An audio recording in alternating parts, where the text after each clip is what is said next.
Ekfeldt from Nordic and Johan Wennersgaard. Charles Nyström from Koppi.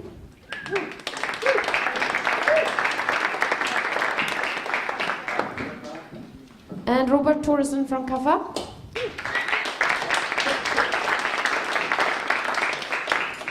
And Morten Wennersgaard from Nordic Approach.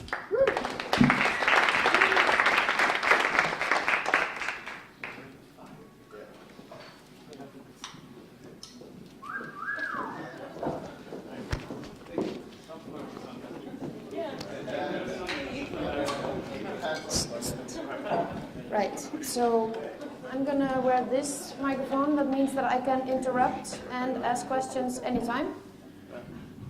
One microphone for you guys to share. Peter, you're gonna start first. I think you should hear about their different approaches to direct trade. So they will have 3-4 minutes. We would like to hear how they view direct trade, but we also want to involve you guys.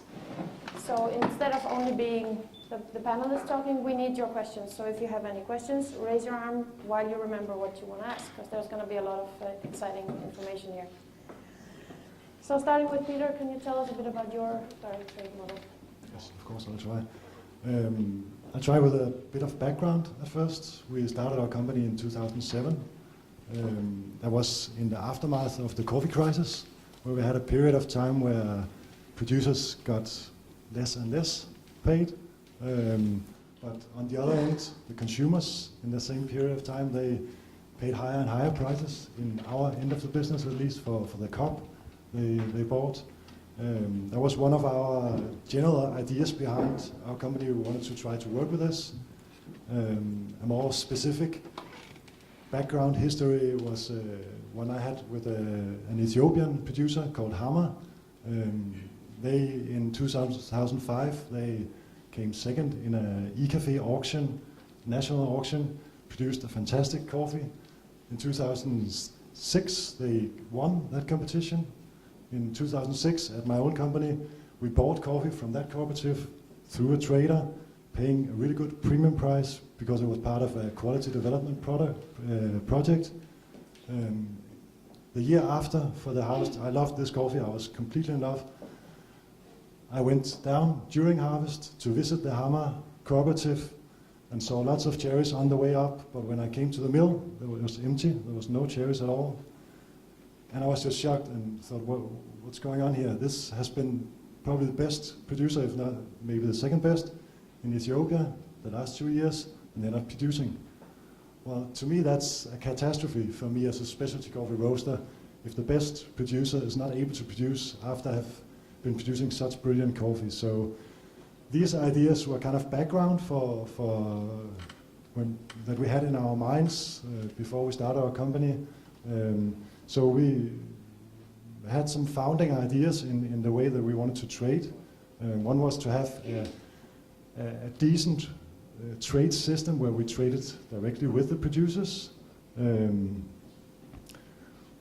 to secure them a good price, the ones that are doing the extra work for the quality. The next thing is that we wanted to have a transparent system for the consumer, because we also felt that at that time, we also, with the Hammer coffee, I just reread my label from back then. We wrote on the label that it was bought through this project where they were developing quality and paying good prices and so on. But so for the consumer, it seemed like this was traded in a really fair manner, but it was, all the stories were probably wrote down in a way that you couldn't go down and nail us up that this is wrong, you didn't do this, because it was kind of cloudy messages that was told. So we wanted to have something that is very traceable for the consumer, not just in who produced the coffee, but also in the kind of financial parts of the trade. And the last thing, of course, we wanted to secure ourselves the best possible quality this year and the years to come. So that's kind of the founding ideas behind our model. The way it then turned out was we got to know that Intelligentsia was working with something they called direct trade, which we thought was similar, and we thought, well, it's great to have a term that kind of sums up what it's about, and we think direct trade is a fantastic term. So we contacted Jeff Watts and asked if it would be okay with them if we started using that term also, and they were really happy about it as long as we would kind of protect their ideas behind it. So we started working with direct trade as a term to communicate what we were doing, and we wanted to put up some strict criteria that we can be proved wrong if we're not doing it. So it's not just we're telling a story about how well we are doing things, but we will make some promises. And the first thing is that we want the consumer to feel secure. If they stand with a bag in their hand and it says direct trade on that particular bag, they know these beans have been traded in a particular way. So some of our bags will say direct trades, others will not. And that will tell the consumer if it has been traded according to the two criteria that we put up, which is 25%. We pay 25% above the fair trade price to the producer, and we visit the producer at least once a year. That's the criteria that we kind of develop these founding ideas into, and of course you can discuss these exact criteria, and we can also maybe develop that during time, and I hope this will also be very inspiring for us in how to develop these things in the future, but we want to have something that the consumer can kind of look down and say, well, do we do this or not, and not just some nice story about what we do. Thank you. Okay. Yes, we started roasting in 2004, and then we lived in a totally different specialty coffee world. It was really hard to get good beans. There was basically one really good importer in Europe that was doing specialty. So in those days you had to travel. I mean, we didn't have people like you guys that brought the nice coffee to Europe. So in order to get some nice beans, you had to start travel. Because there was a lot of bullshit stories going around. I mean, nowadays you can, let's say for Morten, who sort of gives you exactly what he pays for the cherries, that would be so totally out of the book at those times. I mean, it still is. You're one of the few that is truly transparent, because a lot of people talk about transparency, but not a lot of people walk the walk, I think. Yes, so we started traveling like crazy, and when I was in Rwanda in 2005, looking for fair trade coffee and finding out that there was no fair trade coffee available because it was all sold out, and we found one farmer there, and I needed a way to differentiate that coffee because we had a lot of other coffees in the assortment. So we thought, hey, let's do some sort of direct trade. We didn't call it direct trade at the time. That came 1 year later. But we connected, so because this was sort of a push towards the fair trade movement. So it was so strong at the time in Sweden. Everybody was crazy about fair trade. They still is. They still are. So we felt we had to have something that was sort of pushing that back a little bit. And so what we did is that we promised to always, we did a 5-year contract with the farmer. We promised to pay a double fair trade premium. And I think at the time it was 10 cents perhaps. Now it's 20 cents per pound of coffee, is that correct? I think so. Which was basically, and which she was supposed to use, well, she was forced to use it by contract to give the production benefits, so the quality could gain from it. And of course, that was sort of a really nice way of communicating to the customer that we're doing a great job and we really look after the farmers and we have a good relationship with them. We skipped that part, so now direct trade is much more towards your model, because that part of doing business is really pushing towards what do you call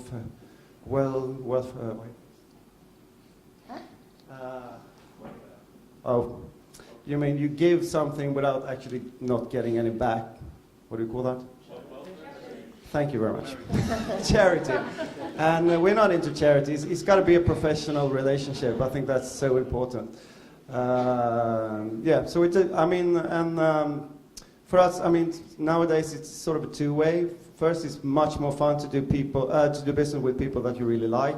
You trust them, you value their craftsmanship, and hopefully you can sort of have some knowledge yourself that you sort of give back to them. So it's sort of a partnership, and the second one, and also part of that, of course, is as soon as you stop buying coffee spot, because if the coffee is spot, then you're relatively sure that the sample you get is sort of correlating with the actual coffee in that European warehouse. But as soon as you get pre-shipment samples and the coffee is in origins, so many things in between can be totally fucked up. We all know that, and we all know how much we hate when the coffee comes to you and it doesn't correlate what you paid for. Sorry, and I'm talking too much. And the secondly, of course, it's worth something to the consumer. That's really important. I mean, it's easily graspable direct trade for the consumer. Yes, sorry.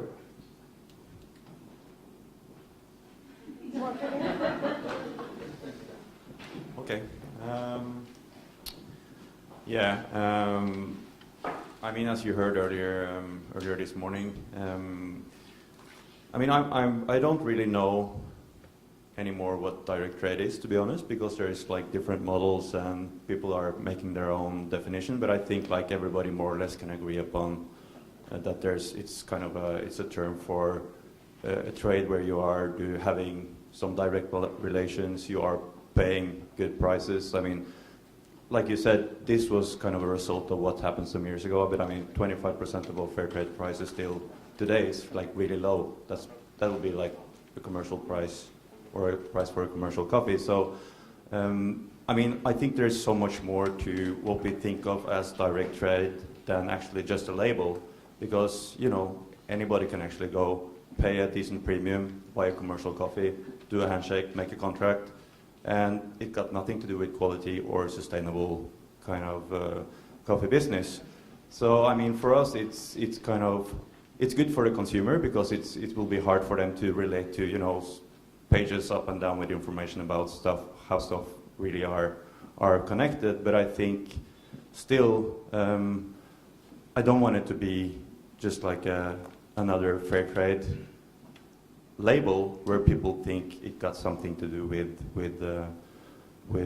quality. So to us it's much more. It's about transparency. It's about how the coffee is processed. It's about, you know, like mentioned earlier, how the industry works in each and every country. That's really important for us to get that out to our clients. Yeah. Charles?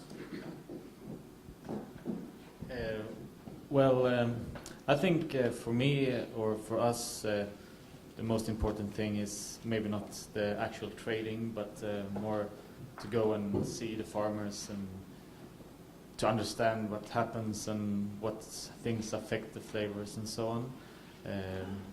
We don't only do direct trading, we buy coffee from importers as well, but I think what I think is most important for me is to understand and learn more and get a relationship with the producers as well. And everything, I think you guys said a lot of things are important as well. I don't know. More interesting, I think. Thank you.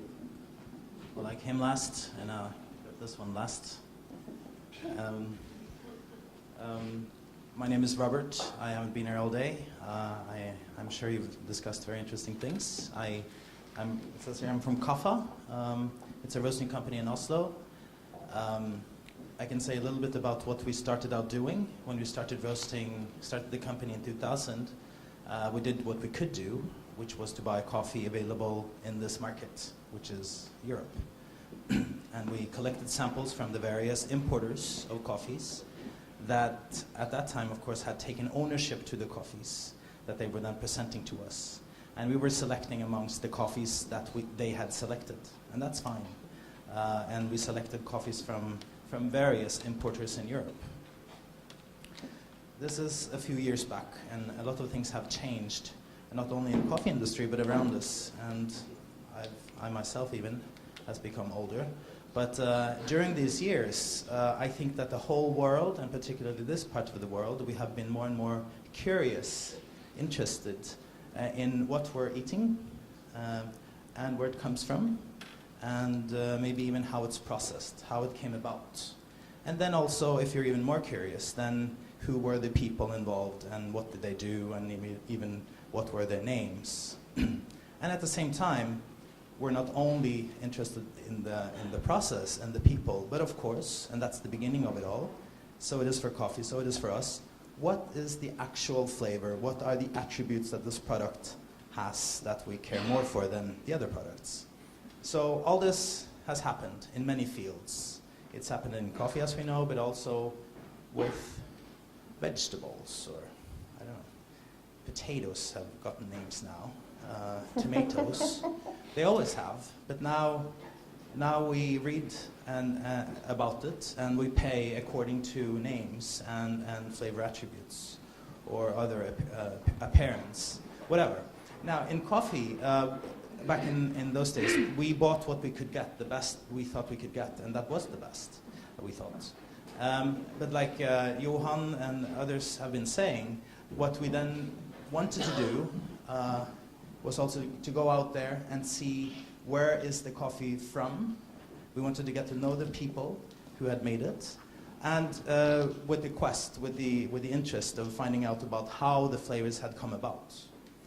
Now, 10 years later or 12 years later, what we're seeing is that other roasters have become more and more curious, not about roasting and talking about techniques of how to roast, but to do the same job of finding the best coffees that they think that they can find directly from origin, and to ship them over, or somehow try to get them as exclusive to yourself as possible. And that, I mean that in the best possible way, not in an excluding way necessarily, but the fact that you want to understand your product and you want to have a relationship to the product and whoever produced it.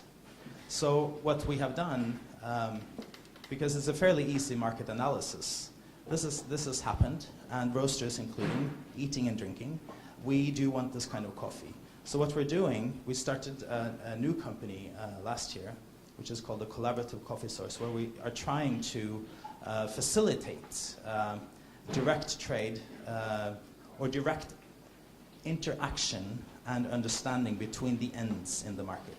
The people that are producing the coffee, but also, of course, this end that's processing the coffee, roasting it, communicating about it, selling it, enjoying it.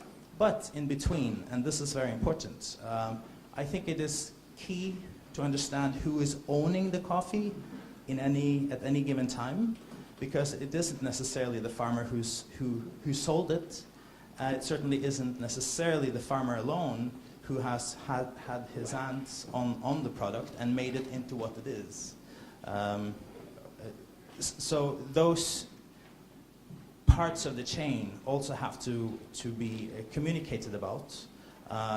They have names. They do more or less important work with the coffee, and crucial, I would say. And that has to be communicated as well. So the market needs to understand, maybe, that the product that we're dealing with and the way we're trading it isn't necessarily just direct, but there are many parts in this chain that we need to explain about and tell the market about, so that they understand the process, rather than just getting to know a name of a person who might not, in the first place, be there. Because as we know, we're not only buying coffees from farmers directly, because in some places it's practically impossible. So the way the trade is organized. So anyway, I guess Time's up. Yes. And we can discuss this later. Anyone from the audience has comments, questions? Klaus? Robert, can you explain what parts it's impossible to buy directly from farmers? Are you talking about societies, or are you talking about places where you can only buy from and export? Can you say the first part of the question? I didn't get it. You just said that some places it's practically impossible to buy directly from farmers. Could you just elaborate on that? Yes. Are you talking about places like where it's societies and mills, Yes. or are you talking about export? I understand. I think it is. I think the direct trade word is sexy. I think it's communicating something important, and that the fact that there is a chain, and it has ends, and you want things to move quickly, efficiently, and morally, from one end to the other, from A to B. But in between, there are people. So when I say that, sometimes that direct word doesn't really describe what's happening, because if you, in the same paragraph or in the same sentence, are talking about the farmer, and you're talking about particular people getting that you're meeting and paying directly, it is in some cases not the case. And then that has to be communicated as well. And that is not to alienate anybody from anything. It is to explain what's actually happening. But what people want, whether you know them, the producer, or not, is money for a fair or hard job. And of course, that is what it is about in the end for them. And that is what we also want to communicate, that fair money is paid for fair work, or good money is paid for good work. So, question is, when you say producer, is that like the pickers, that the farmers, that the wet millers, that the, where, on which lane, where on the chain are we? What is a producer? The question to me is, who is a producer? What do you define as a producer? Okay. The producer is, of course, the person who is owning the coffee tree and who is usually the one picking the cherries off. That's usually the case, but not only, because sometimes the farmer has so many coffee trees that he cannot pick them all himself, the cherries, so he has labor. Yeah? But there's a producer. But sometimes the farmer is not the coffee producer per se, he's a cherry producer. So there's another party who's involved in making it into coffee, and sometimes a little bit, halfway. It's a half-processed product that they sell. They sell a bean with parchment. They maybe even sell it with parchment and mucilage, or somewhat washed off.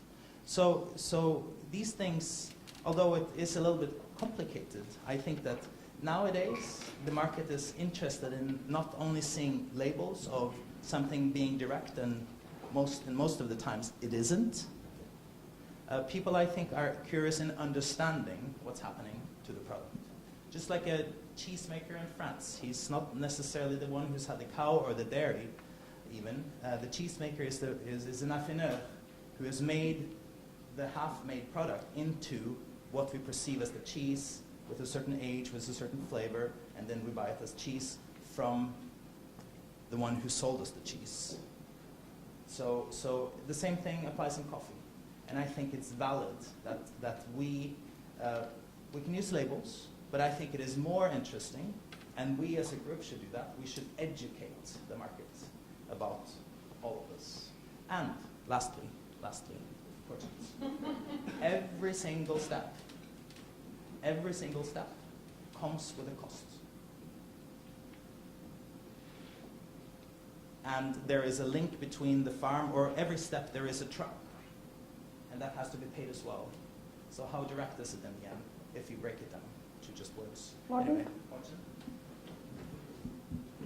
No, I'm going to be short. I mean, I agree with you, Robert, and it's fine. I just want to try to give a quick answer, like a direct answer to your question as well, because I think there are so many different farming and producer models around, and it really depends on where you are. So in Central America, it might be easier to work directly with a with a producer that can be a cherry producer as well as a miller, or it's very transparent. You know, he's producing the cherries and the cherries are milled at a certain kind of centralized mill. But in Africa, for instance, it can be much more complicated, where you have, like explained earlier, if you have like a washing station, there are several farmers around, and you know, even like in that specific area, you can have different washing stations. So one day they would deliver their cherries to one washing station, and the next day maybe they go to another washing station. So when you're actually buying coffee from that producer, you might have some key figures of what they are giving back to the producer in terms of cherry prices or, you know, second payment, but it will be hard to actually trace the actual amount, correct amount, back to the actual farm. So I think that was kind of a, was that your question? Or, yeah? So was that also, because I'm not sure, so when we talk direct trade, it's with a wet mill? It can also be with the farmer Yes. who picks his coffee.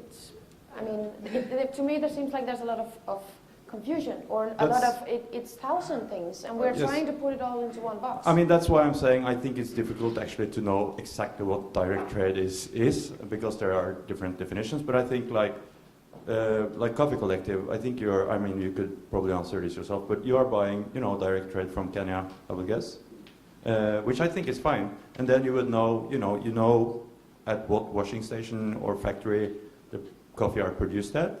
You know, kind of, they can track back, correct me if I'm wrong, come out, but they can track back kind of the lots to specific farmers, and then they have a fixed percentage that they normally will pay back in the end of the year.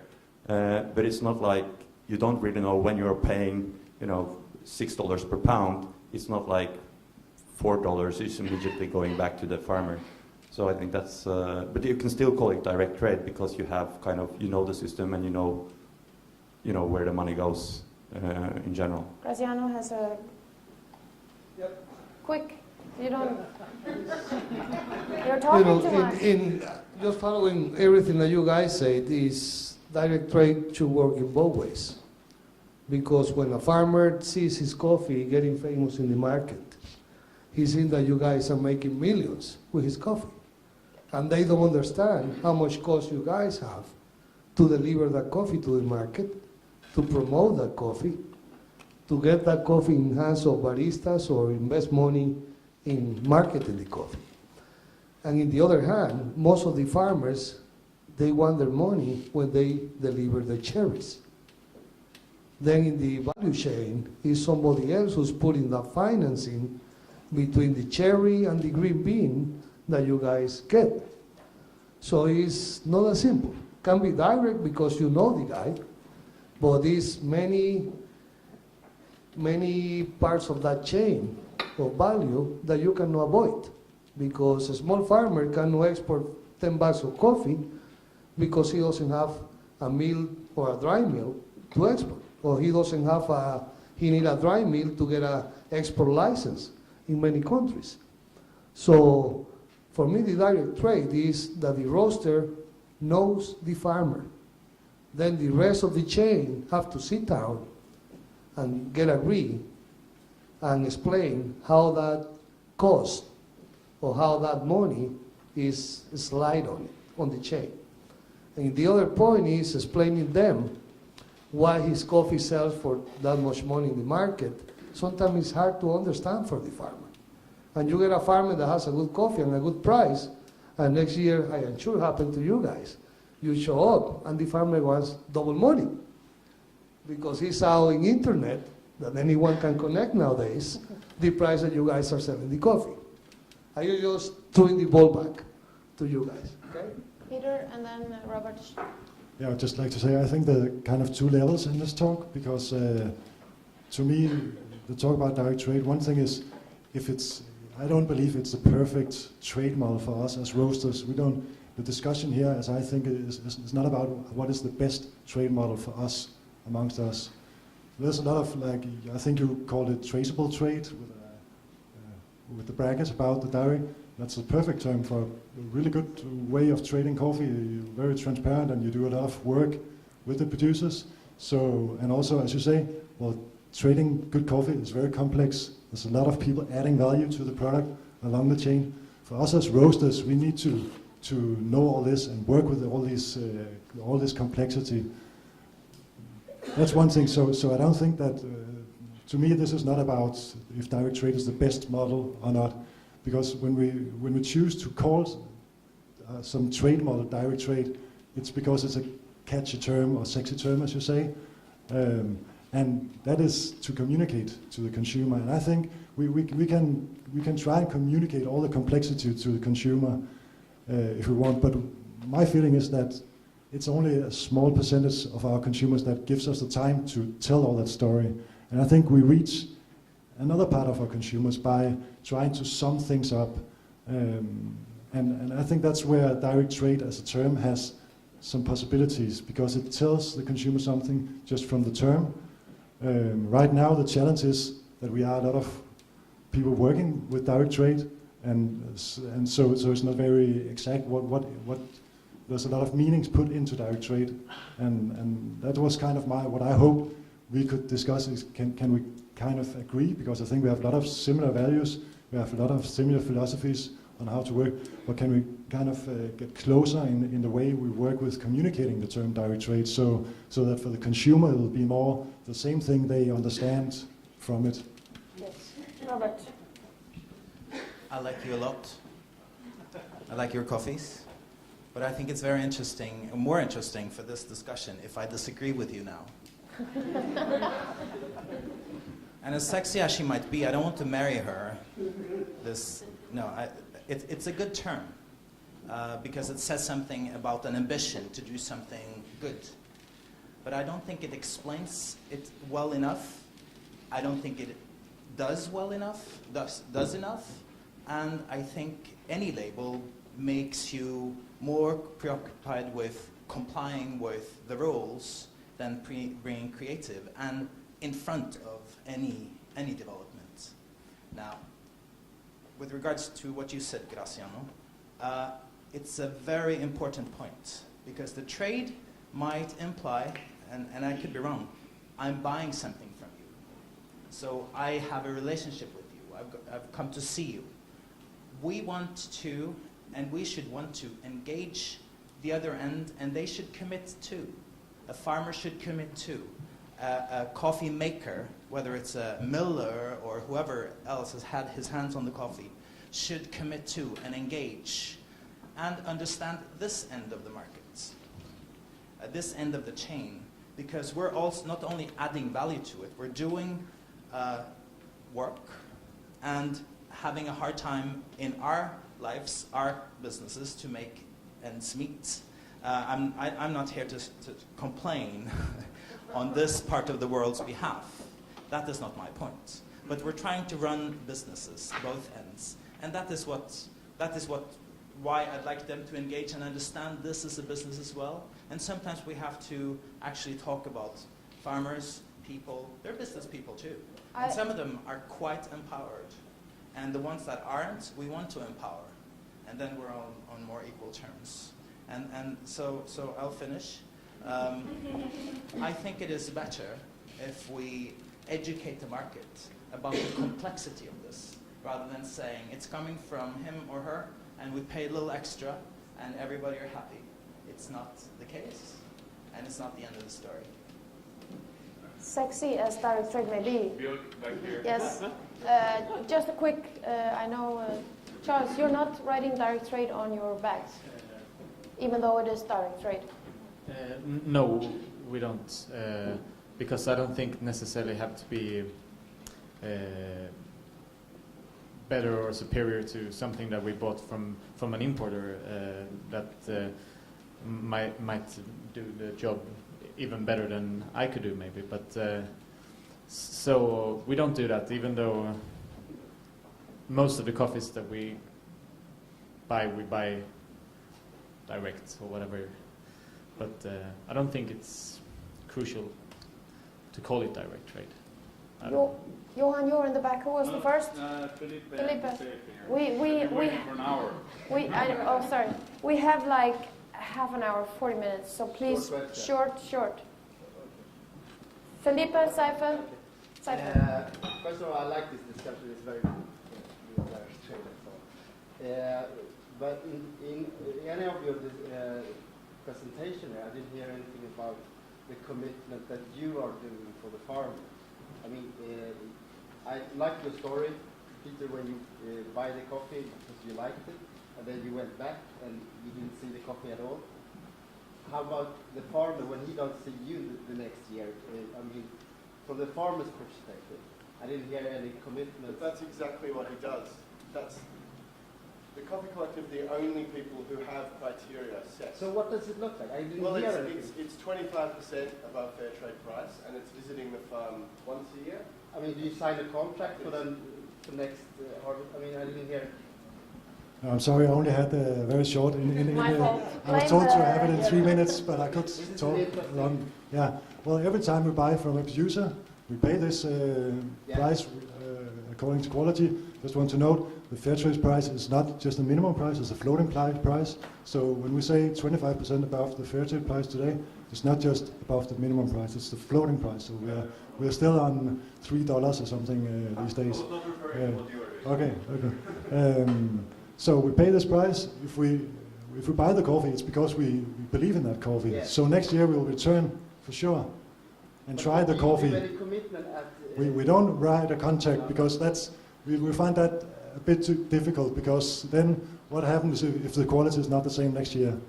But we rather build up a relationship of trust and saying, well, the farmer, the producers we work with, they know we are paying a good price if they're making good quality. Yeah. So they know we will be doing that again next year. So let's say that the harvest don't become good next year.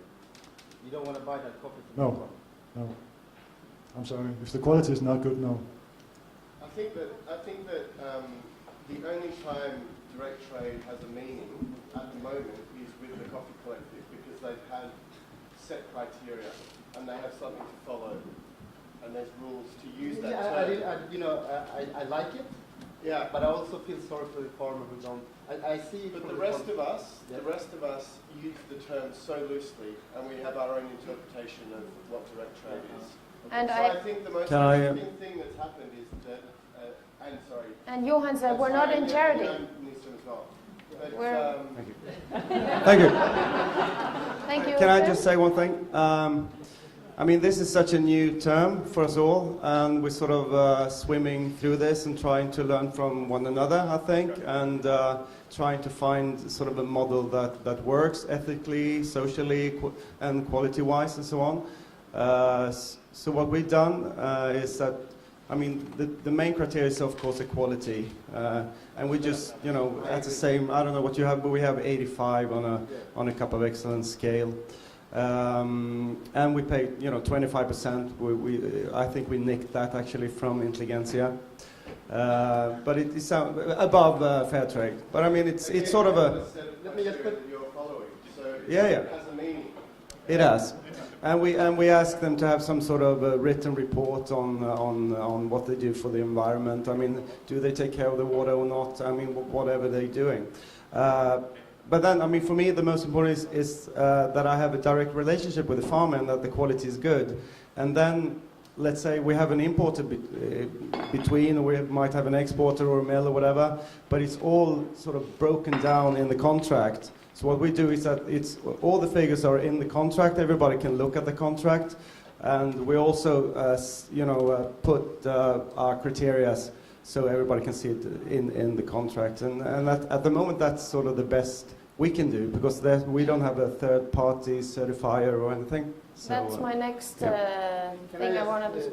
Just let's say, I mean, I don't want to be too much trouble, but if the farmer do what you ask him for, I mean, he do commit to you and do everything that you're asking for, and still fail, would you leave that farmer? Can I just say something? Yeah. Would this farmer also share in our losses if something happened on our end after we? Most likely no. I mean, that's kind of. No. Can we speak up? Sorry. Either. I think it is helpful. I mean, everything you're asking about is totally valid and very interesting, but I think it is helpful to isolate actually every discussion which is so concrete to a particular origin. No, seriously, because the same things don't apply in every origin, as we all know. Absolutely. And the same possibilities. Excuse me. Let's give this guy a lot of credit, and these guys. But I must say, I started a roasting company in 2000, and we've been roasting coffee for 12 years, and we've been out there since the very first day. And we have done what has been possible at any given time in new specialty coffee industry at any given time. And this has been an evolution. And as we speak now, we're developing it by speaking and by being together. This wouldn't have happened 5 years ago. And 10, 12 years ago, you couldn't just go out there. And whatever you did, you could expect different things. So I went to Honduras in 2005 after having bought a coffee from a winning farmer from Cup of Excellence. So let's be specific to Honduras right now, or I will.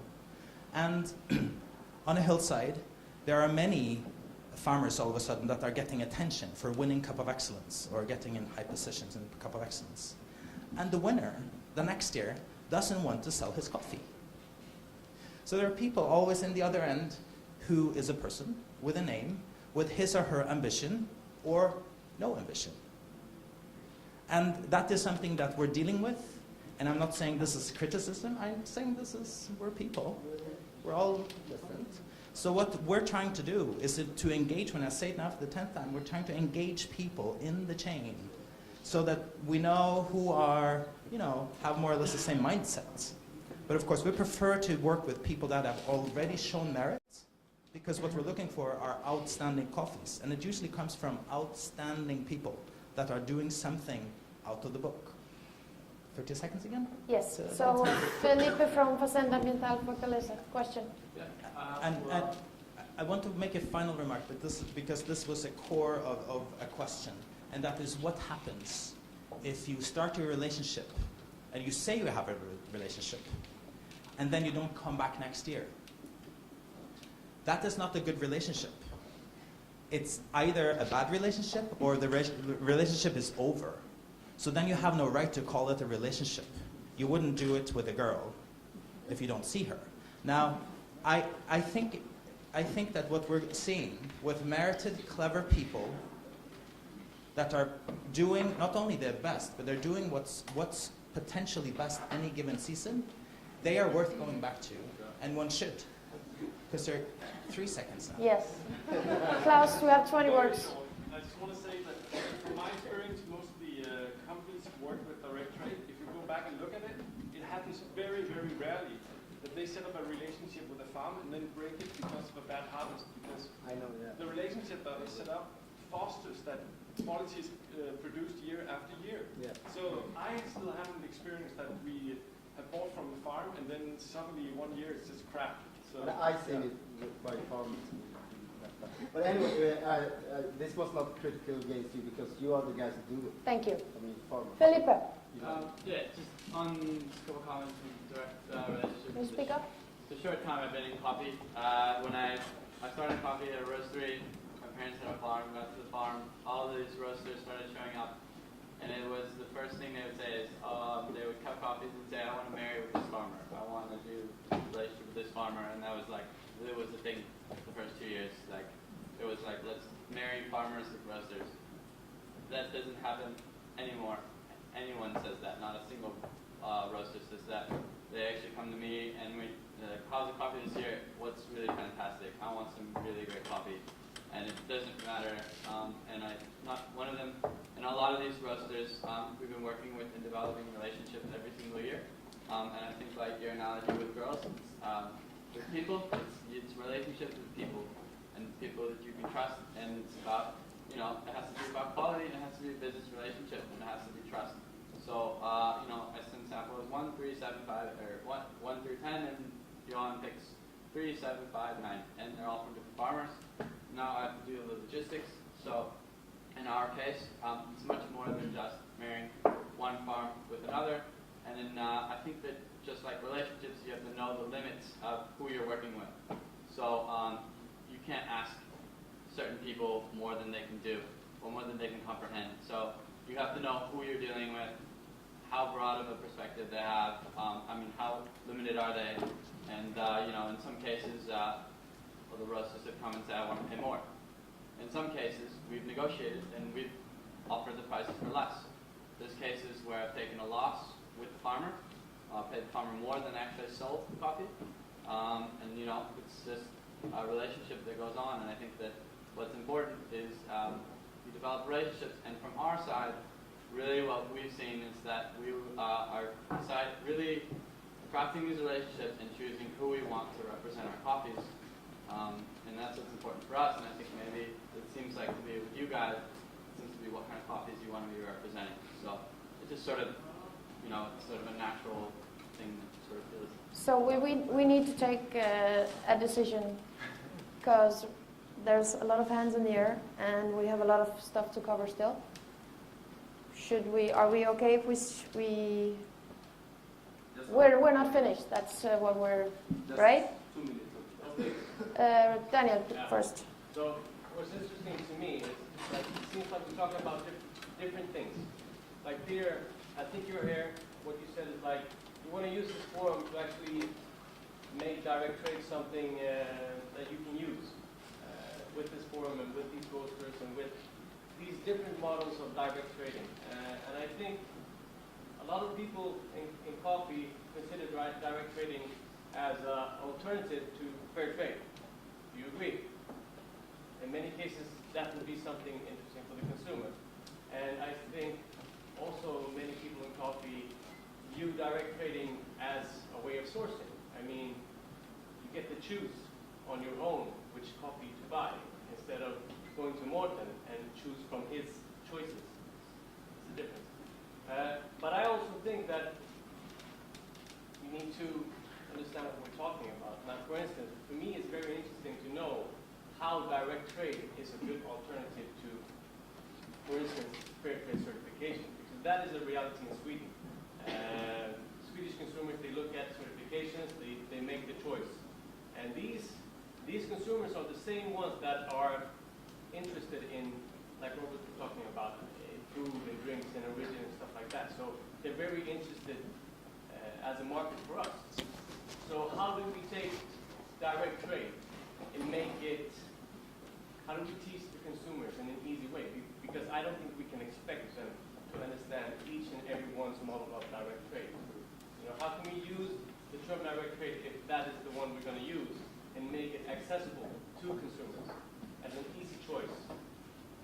Is that something interesting to you guys? 30 seconds? Yes. I think it is a choice that I've made, or at least I think it will be the reality that what we're working in is a segment of the market. How big it is, I don't know. It's a segment. And I believe that segment is a segment out there buying who are seriously interested. I want them to be seriously interested.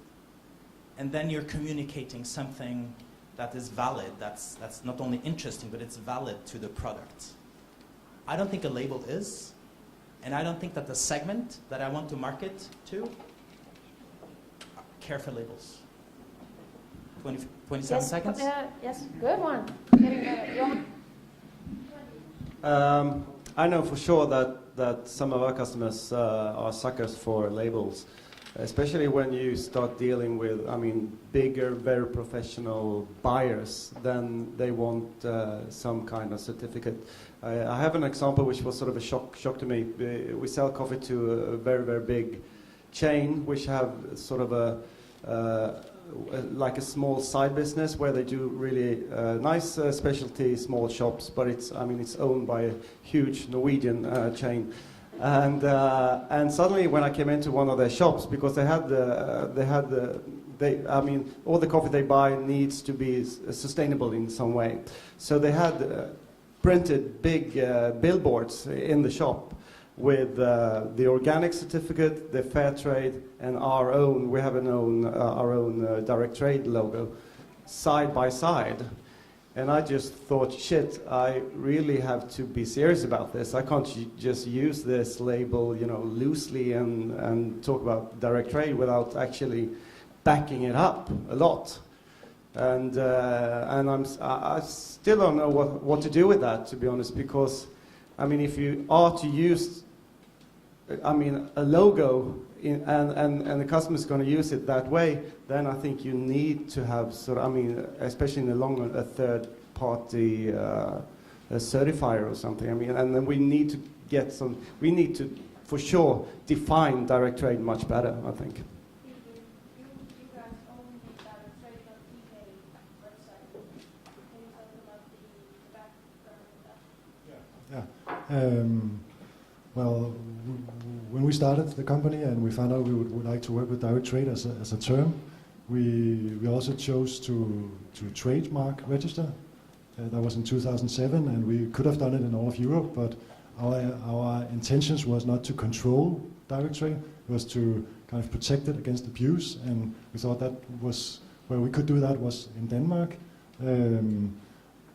I had one example where we had a coffee shop opening up in the central of Copenhagen, and they wrote direct trade on the windows, and we went in and asked about it, and they had Ely bins in the grinder, and the barista, she told me, well, it's, she told Kasper, it wasn't there, but she told Kasper that, well, I don't know, I think it's because we have free Wi-Fi. Yeah. So we kindly wrote them a letter and say, well, we have trademark registered this term, so please stop using it. On the other hand, we really want to share it with others, so we are always open if we see someone using it in Denmark. And right now we have done a cooperation with both Thomas Sigfred, who is here somewhere, who has been buying his own coffee from Kenya and Guatemala directly with contracts with the producers, and also with Estate Coffee, who are also following the same kind of standards we have done. And then on this directtrade.dk website that you asked about, we put up the lots, the particular lots that have been bought according to this definition of direct trade that we've put into it, so that it's possible to see for the Danish consumer which has been bought like that. So. I just want to say one thing as a farmer. For me, fair trade sucks. It's perpetuating bad quality. You find little fair trade with good quality in the market. And I hate when I hear that fair trade is based for something, because it's abusing the consumer with a wrong concept that create awareness in the social issue. But right now you have fair trade Germany, fair trade US fighting for the fair trade stamp. Sucks. So you guys make your own logo. You are independent people, pay for quality. I don't believe in charity. I believe in quality with the farmers. This year we deal with 537 farmers in Salvador. 300 of those farmers, we are not buying those coffees and helping them this year because we waste 2 years with them. So quality is the base. It's a segment, like you said. And if we want to improve that and put more farmers in, we have to be really serious about it and strong. The farmer that doesn't bring quality is because they don't want it, not because they don't have it. The cherries are good all the time. Sorry.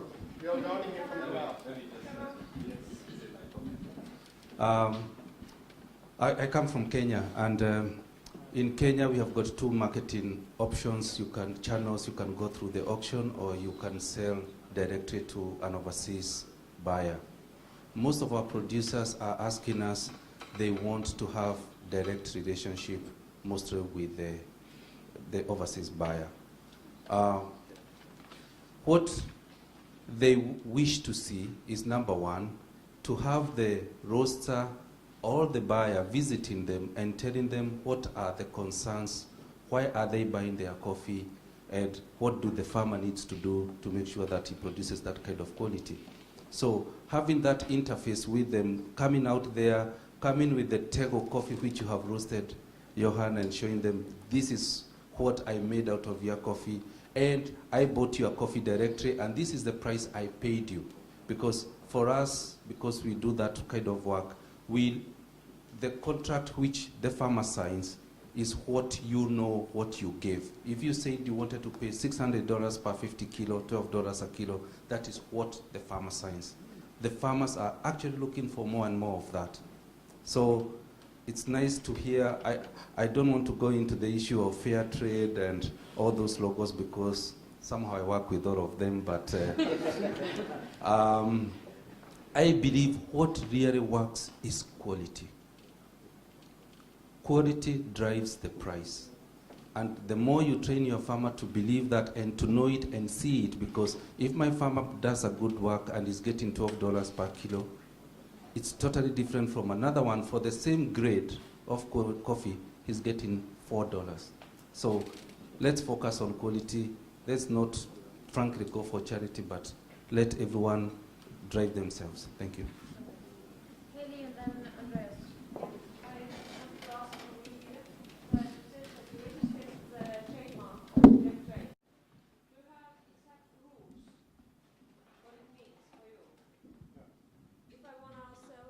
In Denmark, and I have direct trade on my package, then what it means, what I have to do. I just want to point out that still we don't think that direct trade is kind of the end solution on things, but we have trademark registered because we think it's an important tool if we want to educate the people that we have a clear definition of the terms we work with. So the clear definition that we've put down and that both Thomas and Estate Coffee are documenting to us is that we pay at least 25% above the fair trade price. So the time when the contract is done, you need to have paid at least 25% above the fair trade price at that day.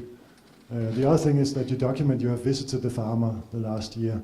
You can say, well, you have visited the farmer. Sometimes we hear, well, what does that tell me as a customer? What does it document to me? Well, do you tell them to not put your wastewater into the streams or whatever? But it doesn't. It only documents that we have visited. It's because we want to have something documentable. We could also just say, well, we travel around and we choose the best coffees around, and we look at environmental practices and social practices, and then a lot of consumers will think, well, they think about everything, but we will not, as long as we don't put it into some strict thing that can be disproved, like we have visited them, then we can just say whatever, or we can say a lot of things that might not be correct. It might be because it's difficult to disprove. So we have the two criteria of the price and the visit every year. Okay, can we, sorry, my microphone is not working. Can we go back to the certification? For instance, in the States, counterculture has a third party checking that they actually live up to what they say, with listings and with their price and everything. Is that a way we want to go? Is that going towards the fair trade certification goal?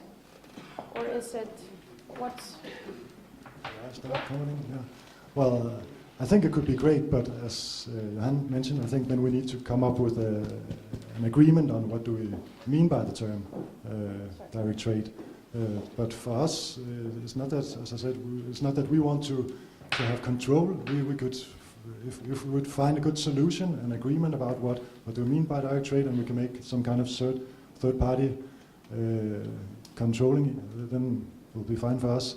With the one comment that it shouldn't be like fair trade where you have a huge administrative system with a lot of costs where the people, when you as a roaster buy a coffee and pay a fair trade premium, actually part of that is going to the ones that I was educated with and living next door to me instead of going out to the producer. I think that's important to keep administrative costs very low if we're going to do that. I'm sorry, Andreas, I forgot him. He has, yeah.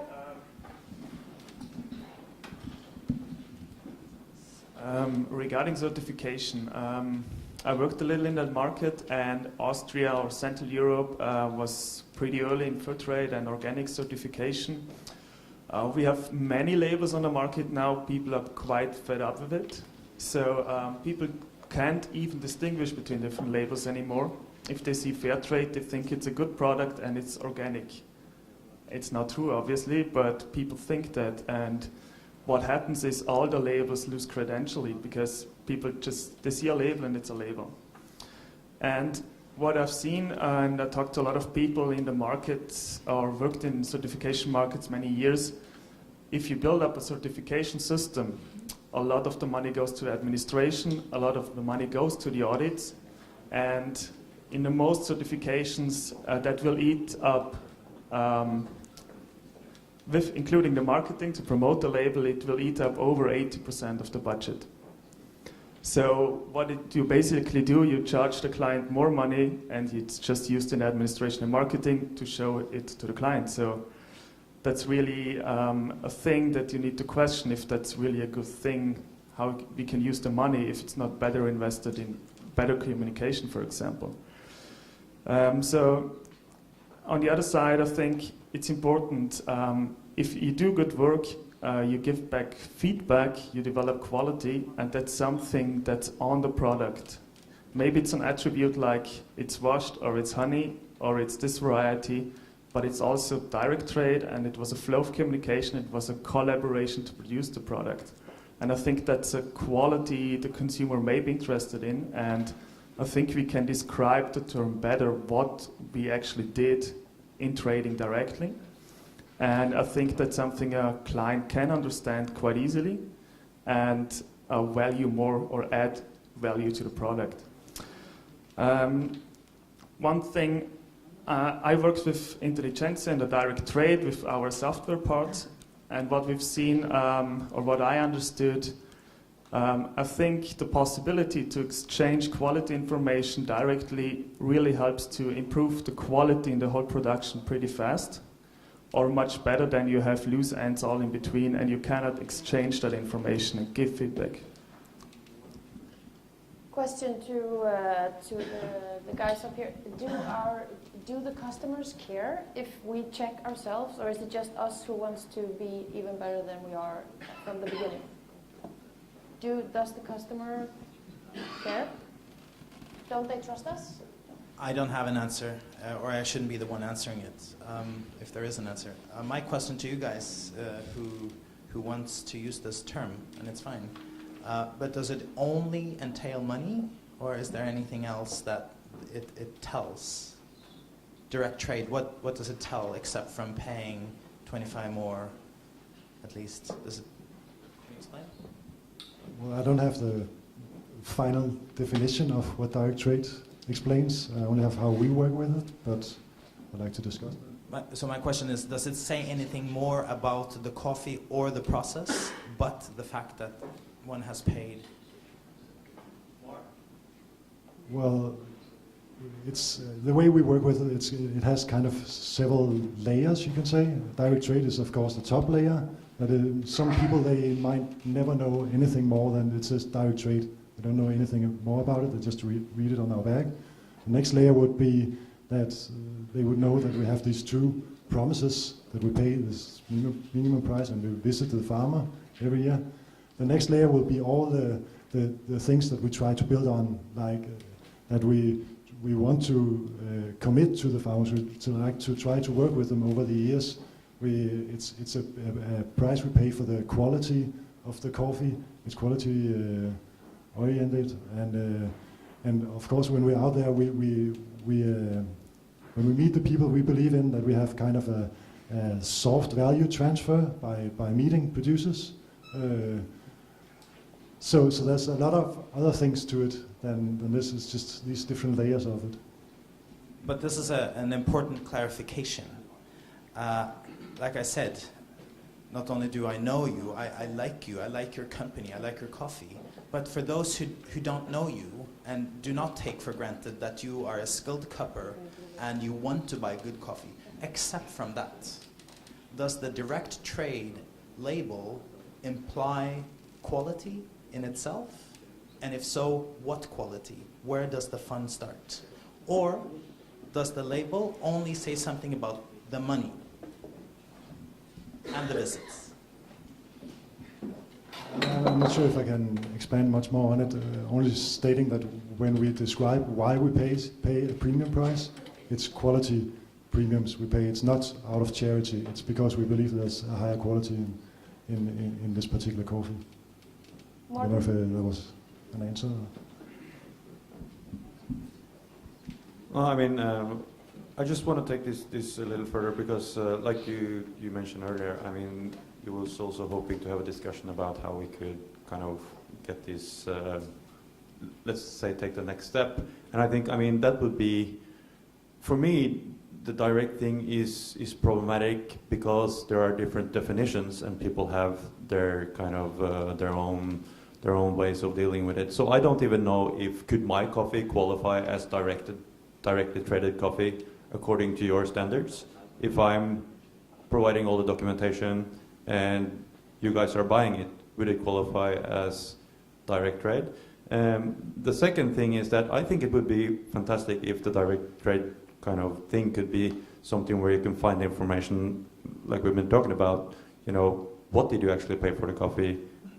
I mean, towards the consumers, not to me as a kind of retailer buying your coffee. And how is it processed? Why is it special? How did you score it? If you could, you know, make like a QR code, people could scan it, get that information, that would be great. But like Robert's saying, it doesn't really say anything more than you've been paying a premium, and people really don't know what a premium is anyway.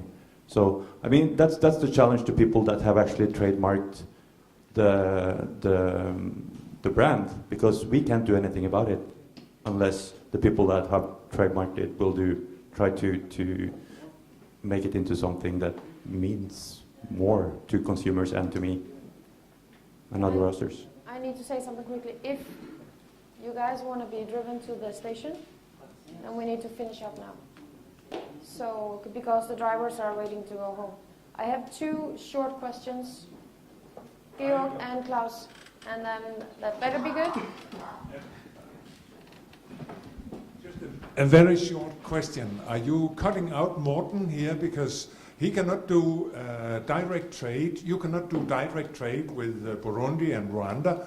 They are producing on average 1 bag per farm, and you can't travel to the farms to buy 1 bag. So there must be some kind of definition. There must maybe a direct trade and an indirect trade, or a direct trade with the country. Okay, but I mean, your definition of direct trade means that you can trade with farms, producers, mills, or whatever you call it, of a certain size. Otherwise, you can't trade directly, as I see it. Thank you. Comments? Okay. Klaus? Well, my question is just a bit open-ended. It's just going back to something Peter said before. I think there's a great forum here for talking more about what direct trade could be. I think Peter said it again and again. We have one way of working with it. Others have another way. That's a huge problem for direct trade, as you all pointed out. And I'd just like to end with saying I hope that you'll participate in addressing that problem so we can do something about it and hopefully work together as a group. It would be great if the Nordic countries at least had some common sense of what direct trade is, and we live up to the same things. And I think we, at least as a company, are very willing to take other definitions in and incorporate them into the way that we buy it. So I hope that we can work on that.